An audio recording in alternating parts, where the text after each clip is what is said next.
네, 안녕하세요. 2021년 역사 콘텐츠 크리에이터와 함께하는 We Make History 2강을 맡게 된 오경석이라고 합니다. 여러분들 파워포인트에서 보이시다시피 2강의 제목은 인문학, 역사 콘텐츠입니다. 여러분들이 이번 프로그램을 통해서 크리에이터에게 어떻게 역사가 콘텐츠화되고 있는지, 그리고 역사 콘텐츠를 어떻게 만들어가야 되는지를 체험해 볼 수 있는 프로그램으로 알고 있습니다. 여러분들은 지금 아마 충남 지역의 학생들로 알고 있는데 제가 예전에 한 5년 전쯤에 멘토링을 한 적이 있어요. 논산고등학교에 가가지고 그때는 고등학생들 상대로 진로를 설정하는 것에 초점을 맞춰서 멘토링 프로그램을 구성했었습니다. 그래서 대학생으로서 당신들, 학생들이 어떻게 진로를 설정해야 되는지에 관한 내용으로 3박 4일간 프로그램을 진행했었는데요. 이번에도 여러분 중에는 역사에 관심을 가지고 이와 관련된 진로를 고민하는 친구들이 있을 수 있어요. 그래서 이 강의가 그런 고민의 하나의 힌트가 됐으면 하는 바람으로 강의를 구성해 보았습니다. 그래서 본 강의는 과연 지금 역사를 연구하는 사람이 무슨 공부를 하고 있는가? 더 정확히는 역사를 가지고 어떻게 콘텐츠화해서 대중에게 전하고 있는가에 초점을 맞춰서 제 경험을 바탕으로 안내를 하도록 하겠습니다. 참 아쉬운 점이 이 코로나가 너무 심각하기 때문에 여러분들을 직접 만나서 강의를 해줄 수 없는 점, 그리고 또 여건상 지금 실시간 강의도 어려운 상황이어가지고 참 질문과 대답을 통해서 쌍방향으로 강의가 진행되면 좋은데 그렇게 진행이 안 되는 점에 대해서는 여러분들 조금 양해해 주시면 감사하겠습니다. 먼저 목차는 이렇습니다. 소개, 제가 어떤 사람인지, 당신이 우리에게 어떤 자격으로 역사 콘텐츠에 대해서 얘기를 하는지에 대해서 간단하게 설명을 하도록 하겠습니다. 그리고 2장에서는 인문학이 무엇인지, 역사가 무엇인지, 콘텐츠가 무엇인지에 대해서 설명하도록 하겠습니다. 그리고 3장에서는 역사 콘텐츠가 어떻게 생산되고 어떻게 소비되고 있는지에 대해서 여러분들에게 전달하도록 하겠습니다. 4장에서는 그래서 여러분들은 어떻게 역사 콘텐츠화를 고민해야 되는지에 대해서 제 나름의 결론을 한번 전달하도록 하겠습니다. 자, 먼저 강사 소개입니다. 저는 현재 성균관대학교 사학과 고려사 전공을 하고 있고 석사학위 논문을 쓰고 지금 박사 과정 수업을 다 들은 박사 수료 상황입니다. 이와 동시에 저는 성균관대학교 사학과 BK21 유튜브, BK21 말이 어렵죠. 이거는 이제 연구재단에서 학교에 프로그램을 지원할 수 있도록, 프로그램을 만들 수 있도록 지원하는 그 이름이에요. 그래서 BK21 유튜브, 정확히는 지식순환을 선도하는 역사학 교육연구단, 성균관대학교 사학과 유튜브의 팀원으로 활동 중입니다.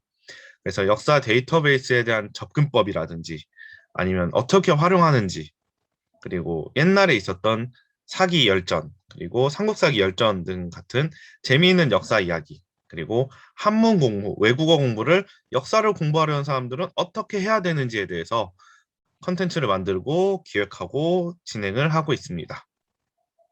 그리고 마지막으로 현재 만인만색 연구자 네트워크의 미디어 팀의 팀장으로 있습니다. 이 부분에 대해서는 조금 이따가 설명을 하도록 하겠습니다. 자, 주제를 설명하겠습니다. 2장, 인문학, 역사, 콘텐츠입니다. 인문학이란 인간의 문제를 고민하는 학문이에요. 여기에는 인간의 본성이 어떤지, 인간의 문화, 뭐 우리는 김치를 먹고 감자를 먹고 이런 것들이 문화가 될 수 있겠죠. 식문화, 그리고 인간의 가치, 여러분들 하나하나가 왜 소중한 사람인지, 왜 소중한 개체인지에 대해서 고민하는 학문입니다. 또 인간의 능력, 도구를 만들어낸다든지 아니면은 뭔가를 사랑을 하고 그다음에 그런 것들을 문제를 해결할 수 있는 능력들을 고민하는 학문이기도 합니다. 이거랑 다르게 뭐가 다르냐면 자연과학이 있을 수 있어요. 자연과학은 뭐냐? 예를 들면 물리법칙. 여러분들 배우셨을 수도 있지만 F는 ma, 힘은 질량과 가속도예요. 그렇기 때문에 여러분들이 좀 쉽게 이해하려면 제 주먹을 딱 쥐고 이 주먹의 질량을 가지고 세게 힘을 때리면, 세게, 빠르게 이렇게 하면은 힘을 세게 받겠죠. 그런데 강한 주먹의 질량을 가지고 속도가 약하게 살살 때리면은 그만큼 힘이 낮아지겠죠. 이런 물리 법칙, 그리고 화학 공식, 뭐 산소는 O2, 물은 H2O, 이산화탄소는 CO2 이렇게 화학적으로 이 공기나 아니면은 그 물질들, 우리 주변을 구성하고 있는 물질들이 어떻게 구성되고 있는지에 대해서 어, 밝혀내는 것은 화학 공식, 화학이죠. 이런 자연과학들과는 다른 학문이라고 볼 수 있습니다. 어, 대학교에서는 이 인문학을 어떻게 구별하고 있나 하면 문, 사, 철 이렇게 간단하게 많이 구별하는데요. 여기서 문은 뭐냐? 영어, 중국어, 일본어, 독일어, 프랑스어, 러시아어 등등등의 어학 그리고 문학을 먼저 들 수 있고요. 그 다음에 역사학, 그 다음에 철학. 철학은 뭐 유명한 말 있죠. 나는 생각한다, 고로 존재한다. 나는 내일 지구가 멸망하더라도 뭐 사과나무 한 그루를 심겠다. 이런 인간의 본성, 이것도 인간의 본성과 관련돼 있겠네요. 인간의 본성이라든지 아니면 인간의 존재에 대한 고민을 하는 철학. 그리고 문사철뿐만 아니라 여기에는 종교학. 여러분들 중에는 교회에 다니는 친구들도 있을 수 있고 성당을 다니는 친구들도 있을 수 있고 절을 다니는 친구도 있을 수 있고 뭐 종교 없으신 분들도 있을 수 있는데 그런 것들이 어떻게 구성되어 있는지 뭐 성경이라든지 불교 경전이라든지 여기에 담겨 있는 내용들을 한번 어, 쉬운 단어 조금 더 풀어서 설명하려고 노력하는 종교학이 있습니다. 그리고 대학교에서는 좀 구별이 돼 있습니다. 문사철 인문학이랑. 근데 예술 같은 경우에도 인문학이 범주 안에서 충분히 다룰 수 있는 학문입니다. 자, 그럼 요 인문학이랑 비슷한 단어가 있어요. 여러분들 들어봤을지 모르겠는데 인문과학이라는 단어가 있습니다. 인문과학. 인문과학이라는 거는 특히나 이 역사학 분야에서 성격이 강조되는 경우가 많은데요. 여기서 과학이라고 했을 때는 경험에 의한 결과, 그러니까 실험, 예를 들면 과학실이나 아니면 어떤 사회에서 어떠한 경험을 통해서 여러분들이 진리에 도달하는 거예요. 예를 들어 탄소와 산소가 만났을 때 이산화탄소가 어떻게 만들어지는지 이런 경험에 의한 결과인데 역사 연구 같은 경우에는 과거에 있었던 인간의 문제를 보다 진실에 가깝게 규명하기 위해서 쓰는 방법들에서 이 과학적인 측면이 강조돼요. 이때 과학은 역사학에서는 실증을 많이 해요. 실증 뭐냐? 실제로 존재한 걸 가지고 증거를 제시하는 거예요. 여러분들이 친구들이 있을 때 나는 부자야라고 하는 친구보다는 친구가 있다고 했을 때 그 친구가 얼마나 돈이 많이 있는지를 봐야 부자인 걸 믿을 수 있는 거잖아요. 그렇게 생각하시면 돼요. 그래서 그런 경험, 충분한 실증을 강조했을 때 이 역사학의 과학적 성격이 드러난다라고 얘기를 많이 합니다. 자, 그럼 인문학이 뭔지에 대해서 간단하게 한번 생각을 해봤어요. 자, 그러면 왜 인문학을 공부해야 할까요? 더 나아가서 왜 인문학을 여기저기에서 강조하는 걸까요? 쉽게 얘기하면 인간이 인간답게 살기 위해서예요. 국가, 기업에 취직을 해서 조직에 들어갔을 때 여러분들은 지금은 조금 먼 미래일 수도 있지만 어, 부모님을 한번 생각해 보시면 돼요. 출근하고 퇴근하고 오셔서 너무 피곤해 하시죠.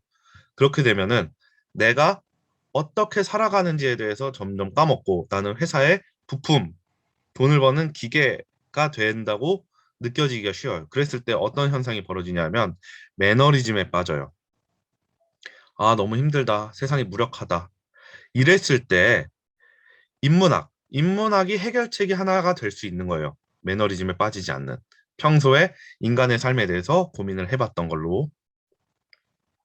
또 친구들 중에 보면은 평소 태도가 멋있는 친구가 있어요. 뭔가 하지 않아도 인기가 있는 친구가 있어요. 그 친구들이 과연 외모만으로 그런 걸까요? 음, 외모 같은 경우에는 물론 중요해요. 근데 이거는 인간이 가질 수 있는 수많은 매력 중에 하나일 뿐이에요. 오히려 그 친구가 가지고 있는 매력, 삶의 태도, 행동, 그런 것들에서 멋을 느끼고 내가 친구가 되고 싶다라고 느끼는 친구들이 있을 텐데, 그런 삶의 주관, 태도를 멋있게 할 수 있는 것이 인문학이에요. 그래서 인문학은 각자의 나를 찾아가는 학문이 인문학이다. 세상을 보는 자기만의 눈을 길러준다. 요것을 인문학이라고 할 수 있겠습니다. 자, 인문학 안에는 아까 말했듯이 철학, 역사학, 문학, 종교학, 예술 등등등등 수많은 학문들이 접합해 있고 서로 영향을 끼치고 있어요. 자, 인문학에서 중요한 문제 중에 하나인 요 얘기를 한번 여러분들한테 해보고 싶었어요. 자, 인간은 착하게 태어나는가, 나쁘게 태어나는가? 요 책은 논어예요. 논어. 논어는 공자께서 말씀하신 말씀을 적어 놓은 책이죠. 그리고 밑에는 순자예요. 요거는 순자께서 말씀하신 내용을 적어 놓은 책인데, 어려운 말로 하면 성선설과 성악설이라고 얘기해요. 과연 인간은 착하게 태어났다는 근거가 뭐냐라고 했을 때 대표적인 사례 뭐냐면, 어떤 아이가 강물로 이렇게 막 기어가고 있는 게 보여요. 그랬을 때 여러분들은 뭔가 이렇게 계산하지 않고 바로 그 아기를 구하려고 할 거예요. 이런 것들이 성선설의 근거 중에 하나예요. 여러분들 주변에 보면은 와, 쟤는 진짜 어떻게 저렇게 착할 수가 있지? 그런 친구들이 있겠죠. 그에 비해서 성악설은 뭐냐면 인간은 처음부터 나쁘게 태어났다는 거예요. 그렇기 때문에 끊임없이 교화를 해야 되고 끊임없이 자기 수련을 해야 된다는 거예요. 예를 들어 아기가 막 자기 욕심을 많이 부리잖아요. 막 주변 신경 안 쓰고 막 자기 먹고 싶은 거 막 못 먹으면 울고 떼쓰고, 이런 것들이 대표적으로 성악설의 근거라고 여겨집니다. 저는 개인적으로는 성악설을 믿는 편이기는 해요. 뭐 살다 보니까 인간들은 기본적으로 남이 뭔가 잘 된다든지 그런 거를 진심으로 축하하기가 참 어려워요.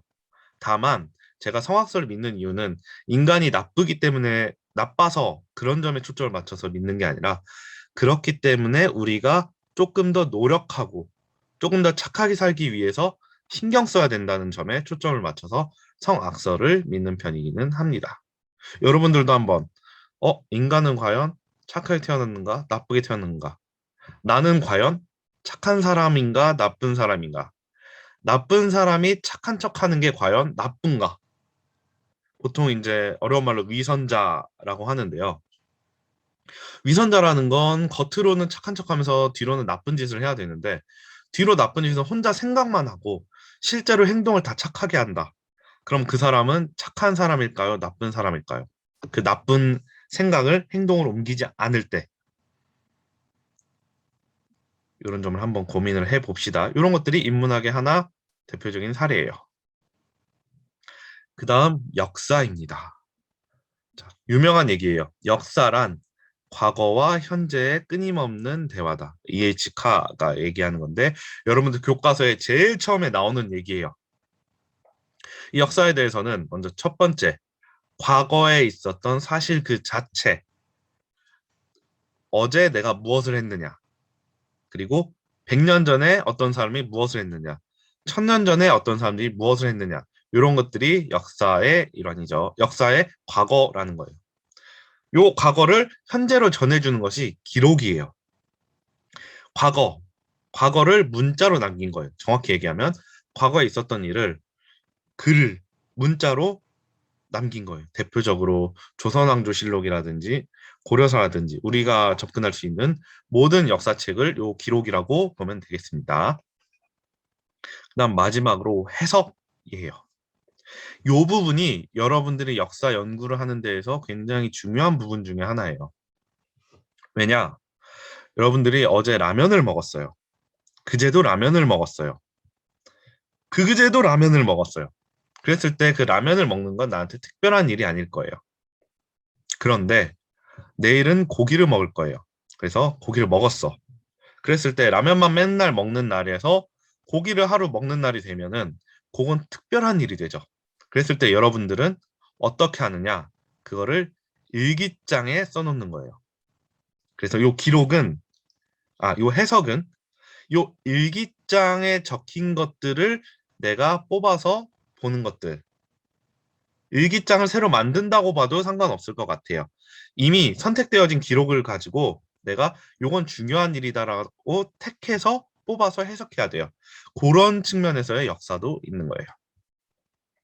그랬을 때 현대의 역사는 국가 단위의 역사, 국사라고 많이 해요. 그래서 한국사, 일본사, 중국사, 미국사 이런 식으로 많이 연구가 되고 있고요. 그 다음 요새는 지역사라고 해가지고 여러분들 고등학생들이면 동아시아사를 배우고 있을 거예요. 동아시아사는 한국, 중국, 일본, 그리고 베트남까지 이 유교 문화권을 공유하고 있던 삶의 문화를 어느 정도 공유하고 있던 지역의 공통적인 역사, 그런 특징에 조금 더 초점을 맞춰서 가르치는 거죠. 그랬을 때 제가 생각하는 고민, 정확히는 여러분들이 느낄 수 있는 고민. 내 미래도 지금 막막해요. 내가 당장 내일 중간고사, 기말고사를 잘 볼지, 수능을 잘 볼지, 좋은 대학교를 갈 수 있을지, 더 나아가서는 좋은 직장을 구할 수 있을지, 좋은 사람을 만날 수 있을지, 그런 수많은 고민들이 있는데, 내가 눈앞에 있는 문제도 다 해결 못하고 있는데, 과연 내가 옛날 일까지 알아야 하나? 역사를 공부하기 싫어하는 친구들의 갖고 있는 뭐 몇몇 친구들이 가질 수 있는 생각이긴 해요. 근데 여기서 여러분들이 조금 고민할 필요가 있는 게 있어요. 뭐냐면 만화를 좋아하고 음악 듣는 걸 좋아하는 거랑 역사 좋아하는 게 다를 바가 없어요. 뭐냐면 여러분들도 모르게 이 역사란 무언가를 해야 된다. 현재에 기여를 해야 되고 역사를 공부해서 수능에 잘 봐야 되고 이런 역사가 효용성, 어디 어디에 쓸모가 있어야 된다라는 강박관념에 쉽게 사로잡히기 쉬워요. 근데 역사가 무언가 하지 않아도 돼요. 역사 자체, 과거에 살았던 사람의 내용 궁금한 거는 지금 내 옆에 있는 짝, 그리고 저 멀리 있는 친구가 쟤는 어제 뭐 먹었을까 궁금한 게 사소한 관심이잖아요. 그거랑 크게 다를 바가 없는 거예요. 옛날에 어떤 사람들이 무슨 생각하고 살았을까? 그런 관심들은 어, 이런 거를 밝힘으로써 세상에 뭔가 보탬이 되겠어 라고 하는 것과는 거리가 꽤 있어요. 역사 자체로도 충분히 재미있을 수 있어요. 다만 여러분들이 꼭 해야 되는 거는 이 수능 공부는 어쩔 수 없이 해야 돼요. 그리고 교과서에서 역사를 가르치는 이유 중에 또 하나는 뭐냐면 여러분들이 기본 소양을 쌓을 수 있는 권리예요. 교육받을 권리. 누군가 사람들과 대화했을 때 최소한의 지식을 갖추기 위해서 여러분들에게 부여한 특권이에요. 그랬을 때 여러분들은 선택이 가능한 거예요. 모두가 역사를 잘 알 필요도 없고 모두가 역사에 대해서 무지할 필요도 없는 거예요. 선택하면 되는 거예요. 다만 역사 무언가 해야 된다는 생각을 조금 내려놓으면 조금 더 재밌게 즐길 수 있다. 다음으로 콘텐츠예요. 콘텐츠. 사전적인 사전적인 해석은 뭐냐면 인터넷이나 컴퓨터 통신 등을 통하여 제공되는 각종 정보나 그 내용물, 유무선 전기통신망에서 사용하기 위하여 문자, 부호, 음성, 음향, 이미지, 영상 등을 디지털 방식으로 제작해 처리 유통하는 각종 정보 또는 그 내용물을 통틀어 이른다. 이렇게 되어 있어요. 뭔 말인지 바로 딱 아시겠는 분? 저도 모르겠어요. 아무리 읽어봐도. 그랬을 때 굳이 사전적인 의미를 찾아보는 이유는 내가 말하는 단어들이 어떤 뜻인지 정리된 것을 한번 보고 현실 사례, 실제 사례로 비교해서 보면 이해가 되는 경우가 많아요. 그래서 여러분들이 국립국어원 표준국어대사전에 들어가면 돼요. 온라인으로 아무 때나 검색 가능해요. 쉽게 얘기하면 이 인간의 문화와 그것을 구성하는 내용물이에요. 이 내용물이 이 외형적 구조와 합쳐져서 만들어질 수 있는 거예요. 좀 더 쉽게 얘기하면 방송을 생각하면 되겠어요. 대본, 그리고 배우, 그리고 그 스토리 이런 것들이 내용물이죠. 그리고 그거를 구성하는, 실현해주는 방송계 촬영 장소, 장비, PD, 작가 이런 외형적 구조들이 합쳐서 만들어지는 거예요. 여러분들 아프리카 TV 많이 봐요? 아니면 유튜브, 아니면 트위치, 기타 등등 인터넷 방송 많이 보죠. 그랬을 때 여러분들이 트위치나 아프리카 TV BJ나 스트리머들이 하는 얘기가 있어요. 오늘의 콘텐츠는 무엇입니다. 뭐 오늘의 콘텐츠는 이상형 월드컵입니다. 오늘의 콘텐츠는 먹방입니다. 오늘의 콘텐츠는 소개팅입니다. 오늘의 콘텐츠는 롤 단일 모드입니다. 등등등등 이런 내용물, 구성을 가지고 콘텐츠라고 하는 거예요. 이 콘텐츠 어디서 쓰냐? 되게 많아요. 방송, 영상, 영화, 출판, 문학, 의상, 음악, 미술 등등등등 여러 가지가 있을 수 있어요. 그랬을 때 이 콘텐츠는 뭐냐면 결국은 소재를 스토리를 만드는 거예요. 소재를 가지고 스토리로 만드는 것. 이것이 콘텐츠화라고 생각하시면 되겠습니다. 그래서 결국 역사 콘텐츠 만들기란 과거에 있었던 일을 다루는 역사, 인문학을 콘텐츠로 해서 소재로 해서 스토리를 만들고 현재의 다양한 답을 찾아가는 과정이라고 정리를 할 수 있겠습니다. 그렇다면 역사 콘텐츠의 현황. 저는 만인만색 연구자 네트워크 미디어 팀에 속해 있어요. 그 미디어 팀의 이름이 만인만색 역사 공작단이에요. 그럼 만인만색은 무엇이냐? 만인만색은 이 역사 교과서 국정화 사태에 대응하기 위하여 2016년 1월에 결성된 신진 역사 연구자 모임이에요. 그래서 여기서는 대학원생부터 지금은 교수 라인까지 다양한 구성으로 이루어져 있어요. 이때 왜 역사 국정화에 반대했느냐? 역사 국정화라는 것은 역사의 답은 하나다라는 생각에서 출발하는 거예요. 그래서 국가에서 나서서 하나의 역사의 답을 얘기할 테니까 역사에 대한 관점을 얘기할 거니까 여러분들은 거기에 따라세요. 이런 게 역사 국정화인데요. 그랬을 때 역사 해석은 다양성이 보장되어야 한다. 그리고 다양성이 보장되면서도 우리들은 그렇다고 해서 전문적으로 하지 않는 게 아니다. 열심히 하면서도 다양성을 지향하겠다라는 목적을 가지고 만들어진 단체입니다. 이랬을 때 꼭 이 만인만색이 아니더라도 평소에 여러분들이 생각하면 좋을 만한 회칙이 있어서 하나 소개해 드리려고 해요. 뭐냐면 문제가 발생했을 때 여러분 학급 안에서 문제들이 많이 발생할 수 있죠. 그랬을 때 첫 번째 중요한 건 충분한 토론을 보장하는 거예요. 아무리 시간이 걸리더라도 모든 사람의 의견을 다 수렴하려고 노력하는 것. 그리고 두 번째는 굉장히 중요한데요. 여러분들 문제가 해결이 잘 안 될 때 나중에는 어떻게 하냐면 여러분들 표결을 해요.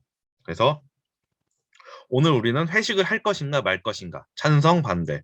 그래서 찬성 1명, 2명, 3명 이렇게 해서 다수결을 절대 원칙으로 삼는 경우가 많은데요. 저희 만인만색 연구자 네트워크에서는 문제 해결을 위한 다수결을 절대 원칙으로 삼지 않습니다. 뭐냐? 소수의 의견을 존중하겠다는 거예요. 그래서 소수까지도 최대한 합의를 통해서 문제를 해결하겠다라는 거예요. 그러면은 만인만세 연구자 네트워크에서는 뭘 하고 있느냐? 역사 관련 현안에 대해서 목소리를 내고 있어요. 예를 들면 여러분들 뉴스를 많이 보신 친구들은 봤을 수도 있어요. 미국의 램지어 교수라는 사람이 막 과거 있었던 일제의 식민지 지배의 나쁜 점, 뭐 위안부라든지 그런 여러 문제들에 대해서 실제로는 없었다.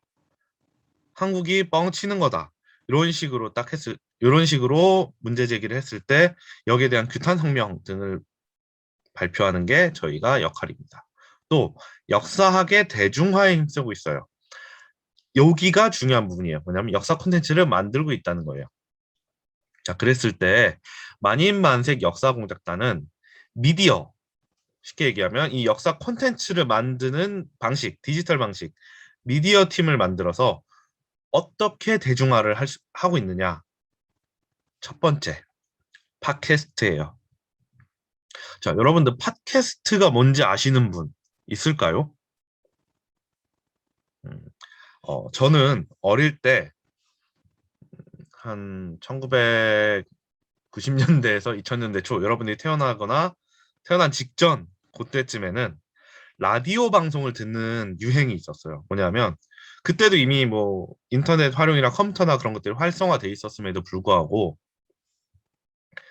뭔가 새벽에 라디오에서 나오는 좋은 노래도 듣고 다른 사람의 사연도 듣고 그런 것들이 약간 감성을 건드리는 그런 유행이 있었는데 아마 요새 친구들 중에 라디오 관련해서 그나마 들어봤을 법한 것은 아마 유튜브를 통해서 좀 전달되는 거, 뭐 재밌는 내용들 전하고 있는 컬투쇼라든지 아마 이런 것들일 거예요. 그랬을 때 이 팟캐스트는 뭐냐면 아이팟의 팟 그리고 방송이라는 의미의 브로드캐스트 여기에서 비롯된 거예요. 그래서 팟 그리고 캐스트가 되는 건데 왜 그렇게 이름 지어졌냐면 처음에 아이팟이라는 휴대용 플레이어를 통해서 듣는 라디오 방송이라는 의미가 있었어요. 그래서 휴대용 기기를 들으면서 휴대용으로 라디오 방송을 다운받아서 아무 때나 들을 수 있게 하는 거예요. 그렇게 처음 시작이 됐고요. 우리나라에서 언제 유행했냐면 2010년대 초반, 지금 강의를 듣고 있는 여러분들이 태어난 시기 또는 태어난 직후, 뭐 요쯤 시기가 되겠네요. 그때 유행을 했었어요.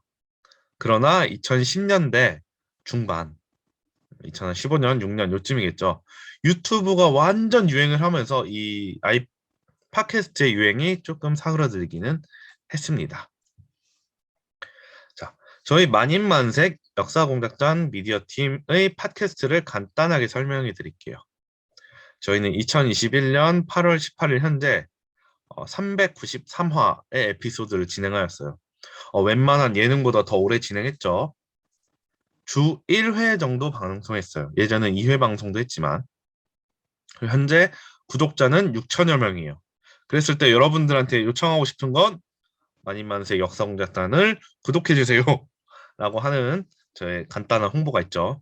그리고 평균 재생 요청 수는 2만 회예요. 한 번 정도 방송을 하면은 2만 명 정도가 듣는 것 같아요. 여러분들이 유튜버에서 많이 그러죠. 좋아요, 구독을 많이 눌러달라는 거는 실제로 듣는 사람은 2만 명인데 구독을 누르는 사람은 6천 명 정도니까 그런 것들을 우리한테 좀 더 보여달라. 우리가 힘을 내게. 이렇게 해서 구독을 한번 해주시면 감사하겠습니다. 그리고 하루 평균에 한 6천 명 정도가 듣는 것 같아요. 그럼 그동안 무슨 내용을 다루었느냐? 광개토 대왕의 비문에 얽힌 비밀. 병자호란은 과연 어떻게 일어난 것인가? 고려 무신집권기에 있었던 사실들을 알려주마. 이런 정통 역사 각 패널들이 게스트들이 준비한 내용들을 가지고 썰을 푸는 거예요. 자기가 연구한 내용을 바탕으로. 이것뿐만 아니라 드라마, 영화, 역사를 중심으로 다루는 거 있잖아요. 예를 들면 사극 그리고 영화에서는 뭐 광해라든지 이런 사극들을 가지고 비평을 하는 경우도 있고요. 그다음에 술, 음식 이런 것처럼 역사 속의 재미있는 소재로도 방송하기도 해요. 시작은 어떻게 하느냐? 다양하고 깊이 있는 시선으로 털어듭니다. 고퀄리티 역사 생산 방송, 역사 공작단. 오늘도 다시 또 역시 출발합니다. 이렇게 시작을 합니다. 요 역사 공작단 팟캐스트의 장점이 있어요. 무엇이냐? 역사를 연구하는 전공자가 각자 공부하는 영역 중에 교과서를 통해 배울 수 있는 주제에 대해 생소하면서도 흥미로운 사실들을 약간의 해석을 곁들여서 전달하다 보니 이른바 역덕후, 역사 되게 좋아하는 친구 있죠. 막 누가 태어나면 다 외우고 있는 친구들. 그런 친구들한테도 새로운 얘기가 전달될 수가 있어요. 그랬을 때 요 내용을 들으면 역사를 좋아하는 친구들 사이에서 팟캐스트 내용을 듣고 딱 아는 척을 할 수 있는 거죠. 옛날에 이런 일도 있었대. 아는 척하기 가능한 거죠. 또 어려울 수 있는 이야기예요. 역사 전공자가 다루는 부분은 이걸 최대한 쉽게 풀어냄으로써 역사적 지식이 없는 사람들도 편하게 접근할 수 있도록 하는 거예요. 팟캐스트 앱을 깔아서 팟빵 앱을 깔아서 다운만 받으면 돼요. 재생만 누르면 되고 유튜브만큼 쉽죠. 그래서 역알못부터 역덕까지 모두를 위한 방송을 지향하고 하나의 답을 강요하지도 않는 방송이에요. 여러분들이 생각해 볼 거리도 많아요. 과연 그랬을까? 또 하나, 여러분들이 저는 이제 지금 실명으로 쓰고 있지만 요 역사공작단 팟캐스트 안에서는 가명을 사용하고 있어요. 그렇기 때문에 누가 누군지 여러분들이 잘 모를 수도 있어요. 또 하나, 라디오 방송 있잖아요. 여러분들 혹시 카메라 앞에 서본 적 있어요? 뭐 쉽게 사진을 찍는다고 했을 때 딱 내 앞에 카메라가 있고 사진을 찍는다고 했을 때 여러분들이 나도 모르게 미소가 어색해지고 그런 경우가 많을 거예요. 왜냐? 전문 방송인이 아니기 때문에 방송에 참여한다고 하면 되게 어색해요. 카메라 앞에 서게 되면은. 그랬을 때 가명을 사용하고 음성으로만 전달되기 때문에 저희가 참여하는 사람들 입장에서도 이 팟캐스트라는 매체가 굉장히 큰 기여를 하고 있어요.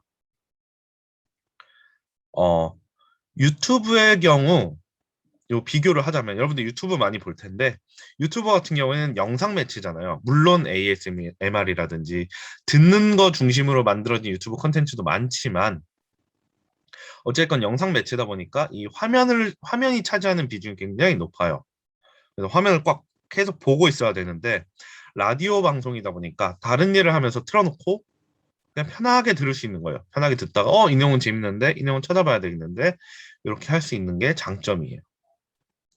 또 하나는 저희 역사 공작단에 멤버가 있거든요. 근데 그 멤버 외에도 다양한 초대 손님이 와요. 그래서 다양한 주제로 방송이 가능해졌습니다. 또 하나, 유튜브에 잘 나가는 방송들처럼 뭐 구독자가 막 100만, 200만 이렇게 많이 나가는 이 유튜브 채널을 보면은 주 1회, 주 2회 진짜 많을 때는 하루에 한 개씩 편집자들 많이 고용해서 하루에 한 개씩 영상을 업로드하는 유튜버들도 있어요. 대형 유튜버들. 그 유튜버들은 맨날 올라오니까 꾸준한 시청자층이 확보가 가능하죠.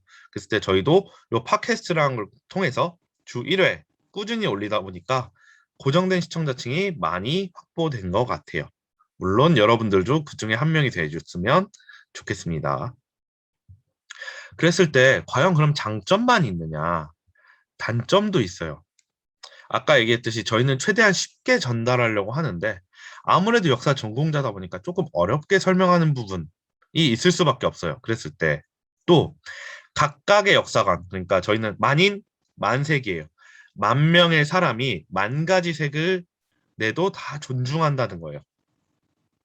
그렇기 때문에 각각의 역사관 관심사를 모두 존중하는 저희의 성격상 같은 내용에 관해서도 다양한 해석이 제시되는 거예요.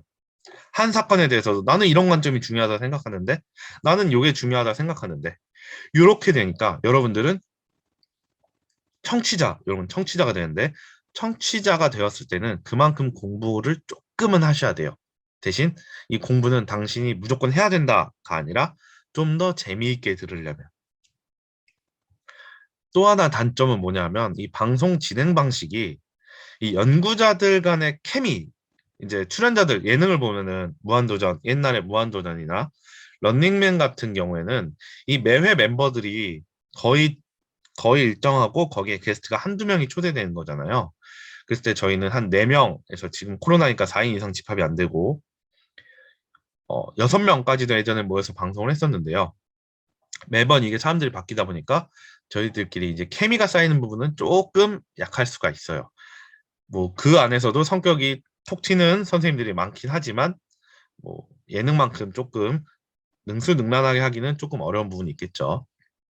그 다음에 저희가 전문 방송인도 아니고 여기서 지원을 받아서 하는 거 여러분들의 후원 그리고 광고비 이런 것들로 운영이 되기 때문에 저희가 이걸로 돈을 많이 버는 구조가 아니에요. 그래서 방송 장비 등 같은 경우에도 뭐 대여를 한다든지 녹음실에 가서 녹화를 한다든지 그런 부족한 부분이 있어요.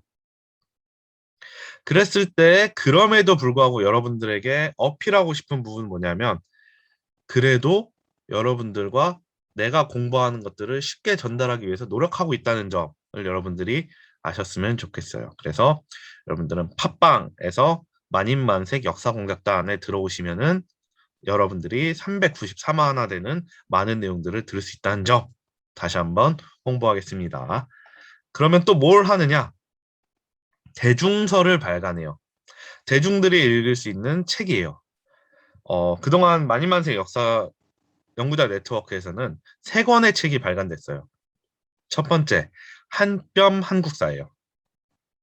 이건 푸른 역사라는 출판사에서 나왔고 2018년도에 나왔는데 젊은 역사학자들이 새로운 소통을 시도하는 거예요. 새로운 소통.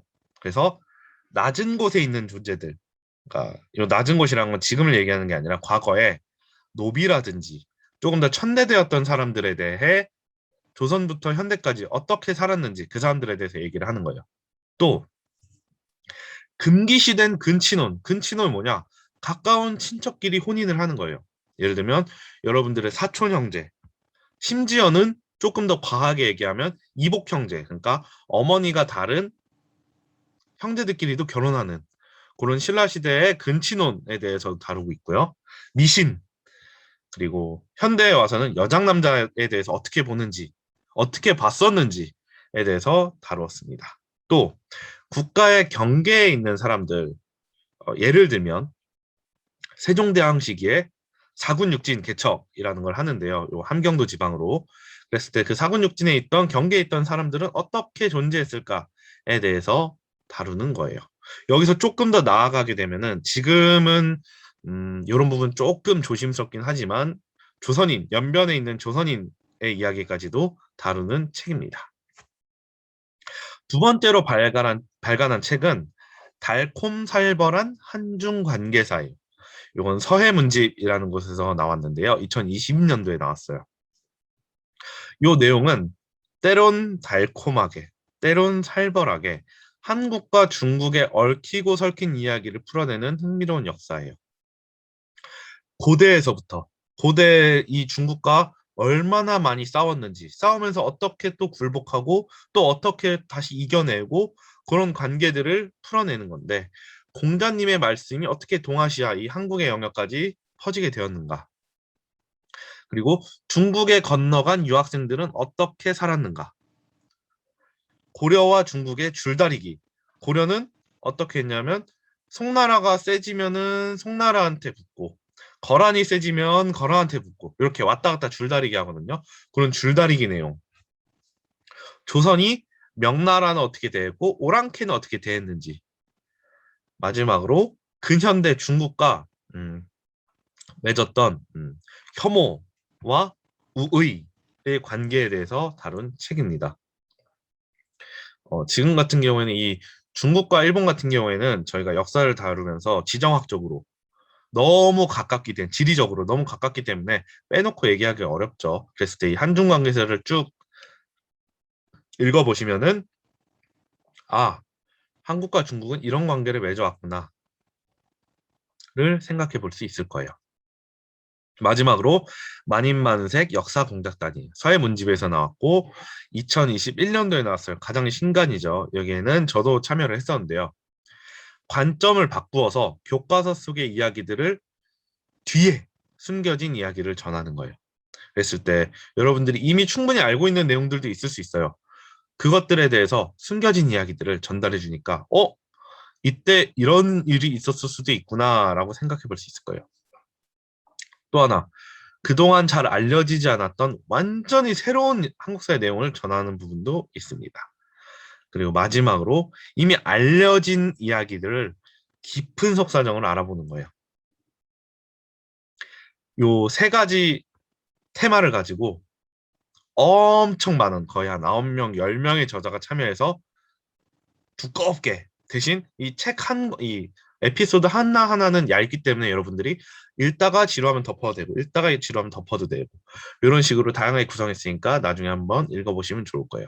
그래서 이 책들을 읽어보면 현재의 신진 역사 연구자들이 어디에 관심을 갖고 있는지 신진이라고는 새로 나아가고 있는 역사 연구자의 관심이 무엇인지 그리고 교과서에서 배우지 않는 그 이면에는 어떤 얘기들이 있는지 알 수 있습니다. 이 외에도 기타 협업을 하는 경우가 있어요. 예를 들면 저희 만인만색 팀에서 자라나는 씨앗 패치카라는 게임 핸드폰 게임이 있는데요. 패치카예요. 역사 기반으로 이 게임 제작을 했을 때 저희에게 자문을 구하는 경우가 있어요. 그랬을 때 업무 협약을 맺어가지고 저희가 전문가로서 이 부분은 조심해야 됩니다. 이 부분은 뭐 좀 더 적극적으로 해석해야 됩니다. 이런 것들을 자료를 제공하고 자문을 하는 경우가 있습니다. 또 하나는 여러분들 혹시 유튜브 많이 보는 친구들 중에 공부왕 찐천재 홍진경 아시나요? 유튜브 채널을 보면은 역사 연구자 중에 한 명이 나와서 엄청 재밌는 분이 한 명 나와서 가끔 출연을 해가지고 빵빵 터트린 경우가 있어요. 그분이 저희 팀에 소속된 분인데 그쪽에서 먼저 연락이 와가지고 저희가 이제 그러면은 저희가 이런 식으로 도와드리겠다, 이런 식으로 준비를 해드리겠다 이렇게 참여를 하게 된 거죠. 그래서 역사에 대한 기초 지식이 부족한 사람들에게 역사 연구자로서 쉽게 다가가게 하기 위해서 연구자가 출연하고 자료를 제공하는 역할을 맡고 있습니다. 뭐 이외에도 기타 답사 프로그램도 운영하고 있고요. 지금 하는 것처럼 이 역사를 가지고 콘텐츠에 대해서 강의를 하기도 합니다.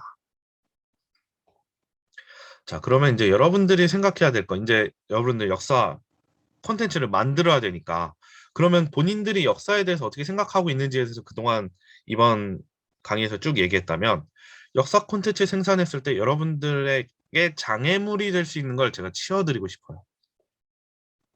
자, 첫 번째.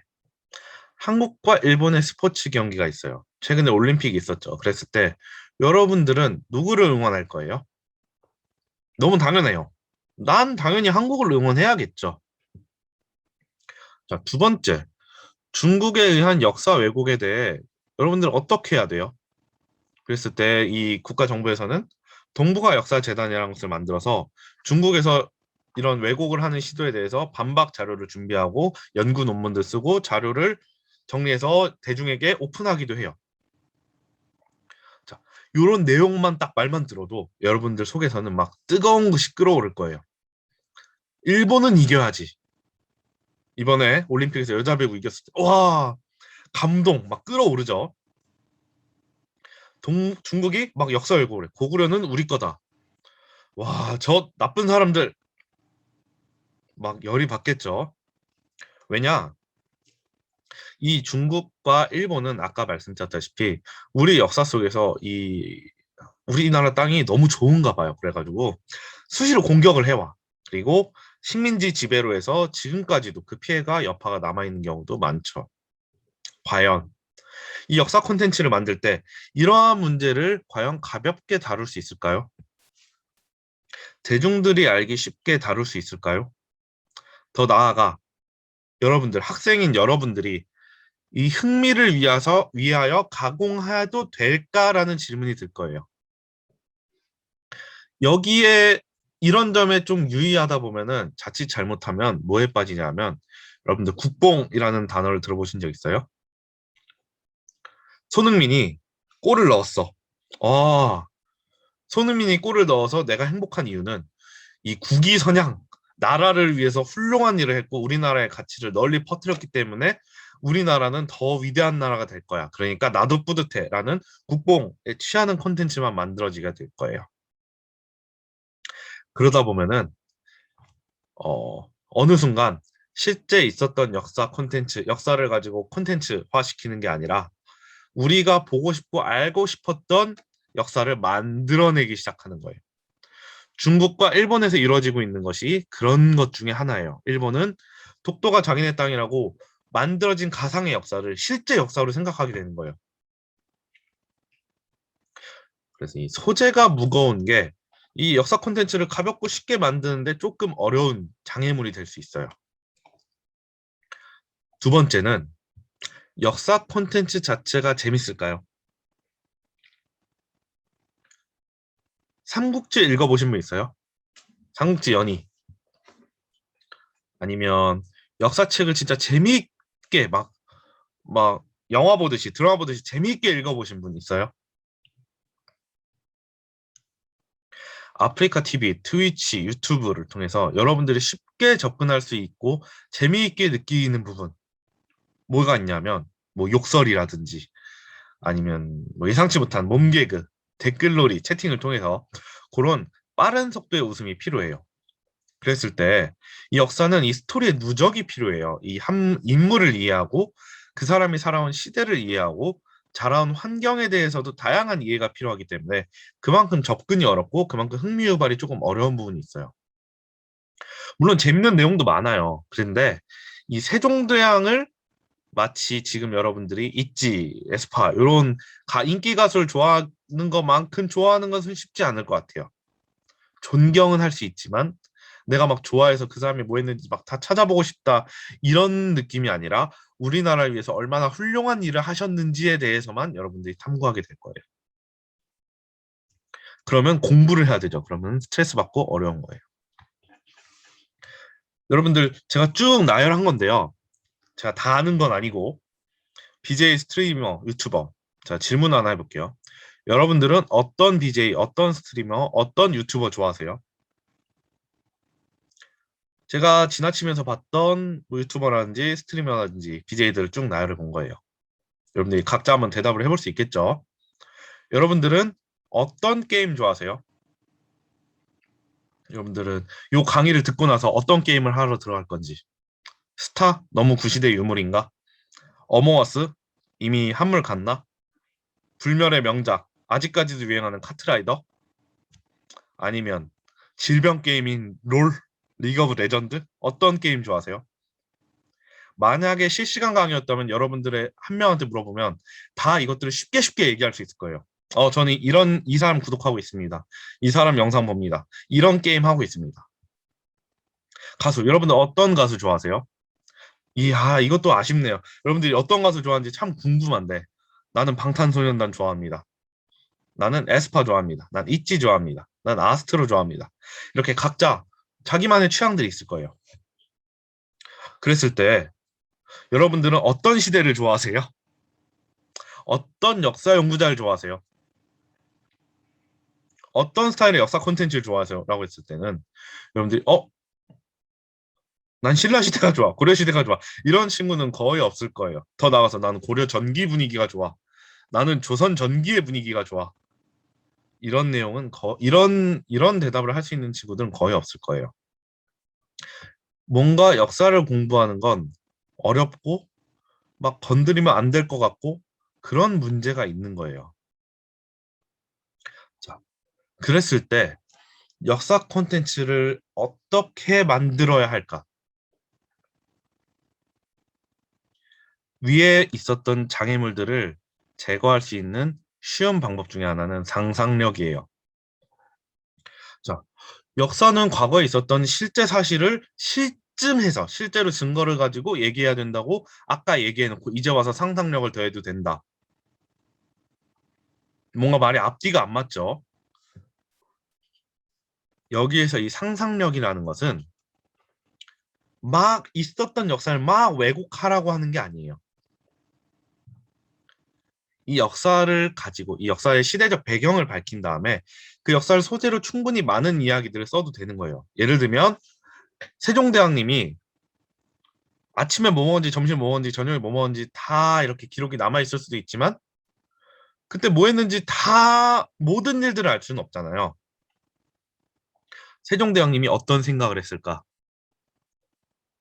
한글을 만들면서 과연 나는 백성들이 진짜 어린 백성들이 내가 어리석은 백성들을 진짜 이 한글만 주면은 하, 그 사람들 이 백성들 다 똑똑해질 수 있을까 이런 생각으로 했을까? 아니면 오늘도 귀찮지만 백성들을 위해서 하긴 해야지 이런 생각을 했을까? 이런 상상력은 충분히 발휘해 볼 수 있는 거예요. 근데 다만 요 드라마를 예를 들어서 얘기를 해볼게요. 곧 이제 KBS 1에서 방영될 태종 이방원이라는 드라마가 있대요. 이랬을 때는 정통 사극은 사람들이 헷갈릴 수가 있어요.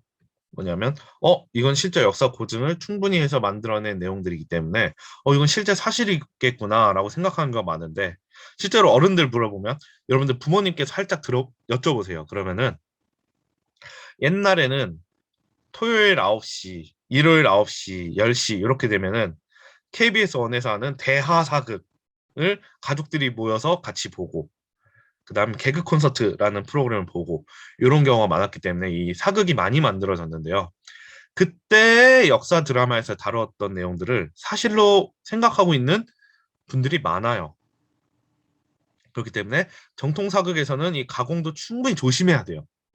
상상력을 발휘할 수 있는 부분이 조금 더 줄어드는 거죠. 다만 그 상황에서 그 대사를 어떻게 정확히 했을지는 남아있지 않기 때문에 그 정도는 그 캐릭터에 큰 변화 없이 쓸 수 있는 거죠. 여러분들이 또 하나 보셨을지 모르겠는데 조선구마사라는 드라마가 만들어졌는데 이것도 이제 조선 초의 내용이었죠. 그랬을 때 실존 인물을 가공하려고 했어요. 여기서 이분들이 조심해야 됐을 건 뭐냐면 역사 고증을 철저히 한 사람한테 자문을 구했는데 그런 다음에 이 원래 캐릭터 성격을 버려버린 거예요. 새로운 인물을 가공해낸 거예요. 뭐냐? 그 인물을 가져다 놓고 아예 새로운 인물처럼 만들어버린 거예요. 이 사료와는 아예 안 맞는 이 성격을 크게 버리지 않는 선에서 세종대왕께서 갑자기 요 조선구마사 드라마 얘기 아니라 세종대왕께서 막 술과 도박을 좋아했다 막 이런 식으로 만들어낼 수 있을까요? 평소에 세종대왕이 사료에 남겨져 있는 사료를 통해서 충분히 할 수 있는 건 책 읽다가 책을 진짜 좋아하는 사람이고 책을 많이 좋아하니까 글자도 많이 보는 사람이고 그 정도에 충분히 얘기는 해볼 수 있는데 그 이상의 선을 넘어갈 수는 없는 거예요. 그랬을 때 여러분들이 진짜 재밌게 할 수 있는 건 요 두 개의 고증이 조금 더 어려운 부분보다 고증에 조금 더 가벼워져도 되는 역사에서 굴레에서 조금은 가벼워져도 되는 거. 예를 들면 어, 넷플릭스에서 만드는 킹덤이라는 드라마가 있어요. 있을 때 이 킹덤 뭐냐면 시대 역사극에 나와 있는 여러 사람들을 성격을 합쳐서 인물을 만들기도 하고 새로운 인물들을 만들기도 하는데 그때 시대 배경만 활용하는 거예요. 그리고 그 시대성에 부합하는 인물들을 만들어낸 다음에 좀비라는 판타지, 정확히는 좀비를 넣었을 때 이거 실제 있었던 일이 아니라고 충분히 사람들이 알 수 있는 장치를 사용해서 이건 뻥이구나라고 충분히 인지한 상황에서의 이 역사적 사극을 만들어낼 수 있는 거예요. 그렇다고 해서 이 역사를 활용한 게 아니냐? 역사를 활용한 거죠. 이 시대에 그때 어떤 옷을 입었는지, 백성들의 삶이 어땠는지, 궁에서 어떤 일이 일어날 수 있었는지에 대해서 충분히 고민한 결과로 만들어진 드라마니까요. 그래서 여러분들은 상상력을 발휘했을 때 사람들로 하여금 이 판타지와 실제를 헷갈리게 하지 않는 선에서의 가공, 상상력을 더하면 충분히 재밌는 내용을 만들 수 있을 겁니다. 두 번째는 매력적인 캐릭터를 만들어야 돼요. 이거는 좀 더 큰 얘기인데 일본에는 닌자, 사무라이 이런 것들을 일찍부터 영화도 만들고 소설도 만들고 드라마도 만들어서 이미지를 만들어 버렸어. 영국에는 신사가 있고 미국에는 뭐 캡틴 아메리카가 있죠. 뭐 중국에는 무림의 강호들이 있어요. 그럼 우리나라에는 누가 있죠? 생각해보면 잘 안 떠오를 거예요. 이게 뭐냐면 각 나라에는 역사적 기반을 가지고 만들어낸 대표적인 이미지들이 있어요. 이런 이미지가 만드는 건 한 소설, 하나의 영화, 하나의 드라마 이렇게 뚝딱 만들어지는 게 아니라 누적이 필요해요. 아까 살짝 언급했던 이 유명한 소설인 삼국지라는 거는 명나라 때 나관중이라는 사람이 삼국시대에 일어났던 위초고의 일을 가지고 소설화한 것인데 실제에 있었던 내용 중에서 본인이 살짝 가공도 하고 실제 내용도 전하기도 해서 이 소설화에서 캐릭터 특성을 강하게 만들어서 소설화한 건데 현재까지도 나는 조조가 좋다. 나는 유비가 좋다. 나는 순건을 재평가해야 되는데 생각한다. 이런 식으로 역덕 중에는 이 삼국지 인물에 대한 성격을 논쟁하면서 토론을 활발하게 이루어지기도 해요. 이 캐릭터의 강점이죠. 우리나라에는 그럴 만한 사람들이 없었을까요? 아니죠. 지금 주변에도 봐요. 얼마나 웃긴 친구들 많아. 얼마나 재밌는 사람들 많아. 캐릭터 특이한 4차원 친구들도 많잖아요. 그런 사람들이 왜 역사에 없었을까? 있었을 거예요. 다만 이 사람들이 잠들어 있는 거예요. 사료 속에. 여러분들이 뭘 해야 되는지 알겠죠? 힌트. 신라의 화랑, 고구려의 무사, 고려 무신, 조선 선비, 근대 독립운동가, 현대 민주화 운동가는 이 캐릭터화 시킬 특징과 매력을 가진 소재들이 많아요. 연구도 충분히 이루어졌고. 그랬을 때 아까 얘기했듯이 너무 무겁게만 생각하면 안 돼요. 그렇다고 이 근대 독립운동가들을 희화화해도 안 되고. 다만 여러분들이 상상을 해보는 거예요.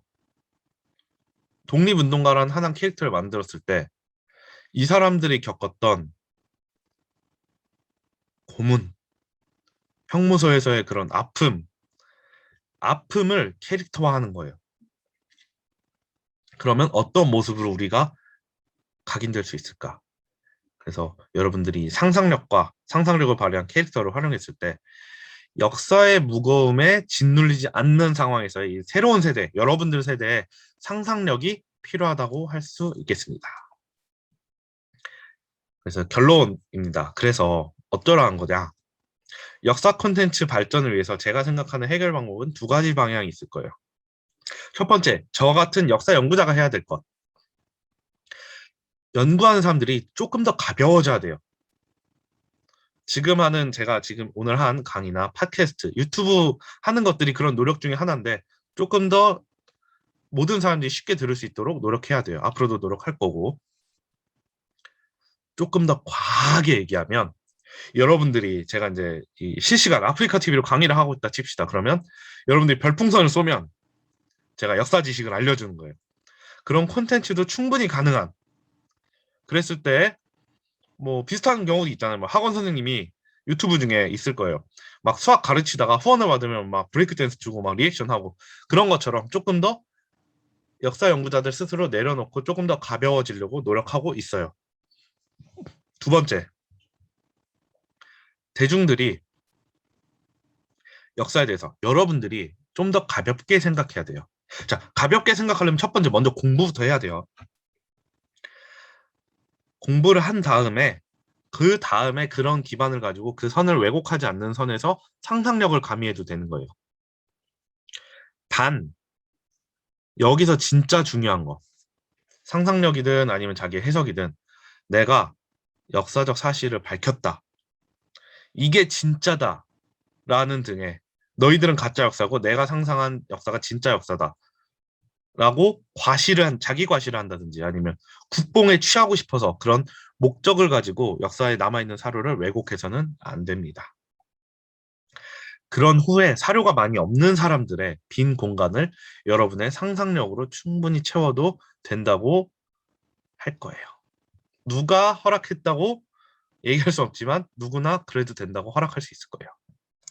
마지막으로 여러분들이 주변에서 실제로 이제 메이크 유어 히스토리를 해봐야 되죠. 마지막으로 자기 주변에서 역사를 소재로 활용할 만한 것이 무엇이 있을까? 이거 꼭 역사 연구자만 해야 되는 건 아니에요. 전공자만 역사를 독점해야 된다? 어우, 너무 오만한 거지. 그럴 필요는 없어요. 자신이 사는 지역에 역사적 인물들이 있을 거예요. 뭐 동상도 있고 막 홈페이지, 군청이나 아니면 시청 이런 홈페이지에 들어가면 안내가 많이 돼 있을 건데 이 사람들은 꼭 위인처럼 영적인 인물이 아니어도 돼요. 예를 들면 여러분들이 상상력으로 꾸밀 수 있는 거예요. 예를 들어 유관순 열사가 있잖아요. 천안의 유명한 유관순 열사 같은 이미 잘 알려진 인물의 위대한 만세 운동에만 초점을 맞출 것이 아니라 여러분들이 상상 속에 넣을 수 있는 거예요. 어? 학생으로서 유관순 열사가 학생으로서 사회 문제에 관심을 가지고 있었던 모습에 초점을 맞춰보는 거예요. 그래서 때 여러분들이 왜 내가 정치에 관심을 가져야 되는지, 어, 유관순 열사가 왜 사회에 대해서 무슨 고민을 했을까? 이거는 유관순 열사가 어떤 생각을 했는지 다 사료로 남아있는 게 아니기 때문에 그 사람의 성격을 충분히 생각해 본 다음에 여러분들이 왜 우리가 이래야 됐을까라는 고민을 충분히 상상력으로 채워 넣을 수 있을 거예요. 또는 나는 유관순 열사의 친구를 한번 생각해 볼 것 같아요. 유관순 열사의 친구는 옆에서 이 친구가 이랬을 때 나는 무슨 선택을 해야 될 것인가? 나도 그래야 될까? 나는 너무 저건 오버라고 생각하는데 그런 친구들의 생각을 한번 상상력으로 발휘해 보는 것도 좋아요. 그래서 이 충남 어느 지역에 살았던 고려, 조선시대, 뭐 그 이전 인물도 돼요. 이 어떤 인물이 큰 업적, 뭐 나라를 위해서 이만큼 노력했다는 업적이 없었더라도 그 인물이 살아온 행적을 한번 추적해보는 것도 재밌을 수 있겠다. 여러분들이 이번 프로그램에서 그런 시도를 하면 좋겠다라는 생각을 합니다. 자, 그 다음에 마지막으로 안내할 것. 여러분들이 네이버나 다음이나 들어가면 한국사 데이터베이스라고 검색해 보면 한 사이트가 나올 거예요. 여기에서 우리나라의 사료의 웬만한 사료들은 다 번역이 되어 있어요. 전근대 시기에. 전근대라고 하면 조선시대 이전을 얘기하는 거예요. 조선시대를 포함한 그 사료들이 여러분들이 검색만 해도 나와요. 뭐 유명한 인물 유관순 검색하면 그 사이트에 유관순 검색하면 관련 연구도 쭉 나오고 사료도 다 나와요. 그리고 번역도 상당 부분 돼 있어요. 고려시대, 조선시대 더 지나가서는 삼국시대로 가면은 거의 모든 사료가 거의 다 번역이 돼 있어요. 한글로. 그래서 여러분들도 이런 일이 있었대라고 충분히 검색해 볼 수 있어요. 그렇기 때문에 여러분들이 이 한국사 데이터베이스 들어가서 한번 여기저기 눌러보고 검색해보고 그러면 이런 내용이 이런 사람들을 가공할 수 있겠구나. 천안 이렇게 검색하면 천안에 대한 내용이 쭉 나오겠죠. 그래서 이런 노력을 통해서 나는 과연 역사를 가지고 컨텐츠를 만들어내는 어떤 시도를 할 수 있을까를 고민하는 강의가 되었으면 좋겠고 이번 프로그램이 그렇게 잘 마무리가 됐으면 좋겠습니다.